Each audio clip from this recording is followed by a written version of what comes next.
Have you ever wondered how sounds make their way from the source all the way to your brain? Take a trumpet, for instance. When it's played, it makes sound waves in the air.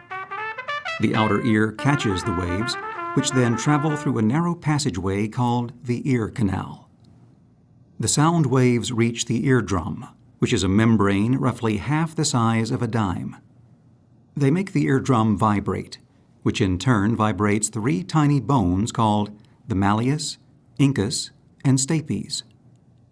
These bones amplify or increase the sound vibrations and send them to the cochlea. The cochlea is shaped like a snail and is the size of a garden pea. It is filled with fluid, and the sound vibrations make this fluid ripple, which creates waves. Hair-like structures called stereocilia sit on top of hair cells and are grouped together as hair cell bundles inside the cochlea. The hair cells inside the cochlea ride these waves, and the hair bundles are moved.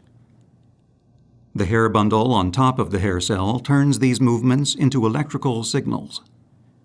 As the hair bundles are moved, ions rush into the top of the hair cells, causing the release of chemicals at the bottom of the hair cells. The chemicals bind to the auditory nerve cells and create an electrical signal, which travels along the auditory nerve to the brain. Different hair cells respond to different frequencies of sound. The hair cells at the base of the cochlea detect higher-pitched sounds, such as a piccolo or flute.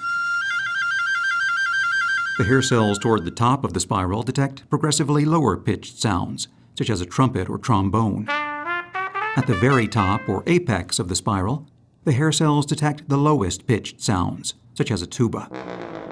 The auditory nerve carries the electrical signal to the brain, which interprets the messages as sounds that we recognize and understand.